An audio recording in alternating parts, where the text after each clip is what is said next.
Bernie Ecclestone came into the sport in 1972 and left in 2020 as a billionaire. So what did he do in the almost half century that he ran F1? Let's start way back in the beginning. Bernie managed Stuart Lewis Evans and Jochen Rindt before both of them died. After their deaths, he would go and buy Brabham Racing for about $100,000. Now in a position of power, Ecclestone founds the FOCA, which I'm going to call FOCA for this episode, the Formula One Constructors Association. As the head of this, he is vying for the constructors to have control over Formula One. Now, this was really his first step into Formula One, and he was fairly successful. He would round out his managerial career with 22 wins and signing Nelson Piquet and Niki Lauda as teammates for 7 years. He bought Brabham for $100,000 and he would sell it for $5 million.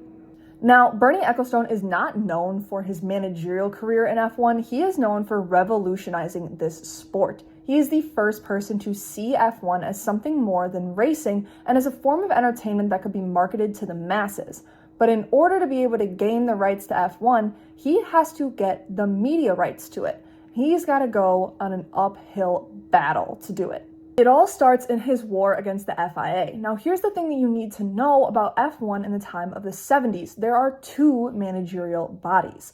FOCA, which backs all of the British racing teams, and the FIA, which backs anyone else, namely Ferrari.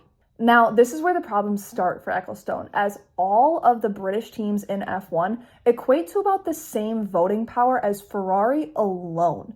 And so we begin the FOCA versus FIA war, where it is Bernie Ecclestone versus Jean-Marie Belstray. Now, Belstray technically has more power at the beginning, and he would utilize it well, doing things like banning skirting on British teams and pretty much doing anything possible to step on them. Now, Ecclestone, in a move of obviously equal retaliation, has Belstray held at gunpoint in Spain. Ecclestone would pay British teams to continue staying in F1 and supporting him, while Belstray would go and find these teams, ban them, and do pretty much anything to get them kicked out of F1. But this war pretty much comes to an end with Ecclestone technically winning as it ends in the Concord Agreement. This meant that all teams would get equal treatment, and while Ferrari were still making more money than anyone else, the scales were less tipped. Max Mosley, who was Bernie Ecclestone's partner, him and Ecclestone were now on the FIA committee. And while the FIA still handled the rules and regulations of the sport as a whole, it was Mosley and Ecclestone who would get the media rights, which is what they were really after from the beginning. He would sell the television rights to Formula One, which would bring international attention to the sport, pretty much doubling it in its size. In fact, in 1984, F1 would have 9 races, but by 1985, they would have 16. This was all due to Bernie Ecclestone, and because of the massive commercial growth in Formula One, Ecclestone would make other team principals and himself millions of dollars. This was not his only revolution to the sport, though. By bringing in more attention, you also bring in more money. Ecclestone is the reason that Formula One is so professionalized. With more money in the sport, there were more engineers, more mechanics, and overall, the racing and the quality of the sport got better as more money got pumped into it. And as more money got put in F1, Ecclestone got richer. So the way that we know Formula One today as the pinnacle of motorsport is all because of him. Don't like Bernie Ecclestone, but everything I've mentioned so far is all about him making people money and growing the sport as a whole. So how could people possibly hate him? Well, it starts with the blackmail. A lot of people think that Bernie Ecclestone blackmailed people in order to get the media rights to Formula One back in the 80s. Additionally, holding someone at gunpoint and playing a million different tactics to get what he wanted gained him this ruthless reputation. However, almost all of the problems that people have with Bernie Ecclestone came in the early 2000s until modern F1. Now, like I said earlier, Ecclestone loved the idea of television rights. Selling the TV rights to F1 is what made them so much money in the first place and grew the sport. However, Ecclestone did not believe in social media. He saw no reason for it and thought it wouldn't make them any money.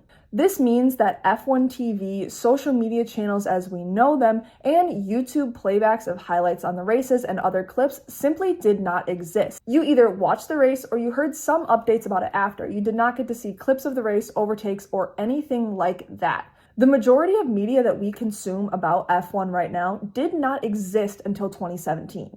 Bernie's ideas stunted the growth of Formula One, as social media could obviously be used to bring in new audiences. He was widely seen as stuck in the past, and it was resulting in F1 having declining numbers and was seen as a slow, inevitable march towards Formula One's death if something didn't change. Bernie's closed-mindedness did not only extend to television rights, though. It also extended to who he saw his target demographic as. Ecclestone had no interest in trying to get the younger generations into Formula One. The reasoning for this was mostly about money. F1's main sponsor is Rolex. He would argue that kids aren't going out to buy Rolexes, and he has no interest in advertising to them when he could advertise to a 70-something who actually had the money to go out and buy it.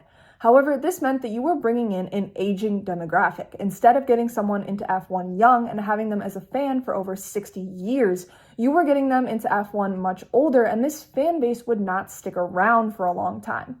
He would actively disregard the idea of marketing to teens as a good idea, and he really wanted it to be an older generation watching Formula One. This would close off a lot of the audiences who could be brought in to expand the sport, and it was seen once again as his closed-mindedness kind of killing F1. Because of all of this, Ecclestone was seen as kind of money hungry, and the allegations did not stop with his hatred of teenagers. It also extended to the fact that he changed F1 so much from the 70s, namely making it more expensive to be in it.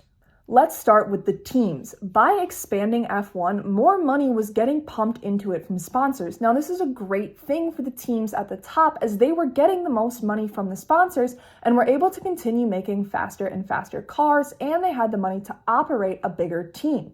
But if you were a smaller team and you were not getting that much money from sponsors, there was absolutely no way to keep up with the giants of the sport. And so you created a major gap between the frontrunners and the perennial backmarkers. By making it so expensive to function within Formula One, you caused many of the smaller teams to continuously drop out. Now, this idea remains in F1 today. When we see team turnover, it's mostly in backmarker teams. The teams at the top have not changed in years. It is the ones who are in 9th, 10th in the constructors that are continuously flipping over because they just don't have enough money to stay in the sport. This also means that the backmarker teams in F1 are pretty much always in disarray. They're never going to be able to climb the ladder into becoming a midfield or upper level team because of the constant team turnover. In the 44 years since that time, there have only been 8 constructors winning titles in F1, and only twice did a team not go back to back.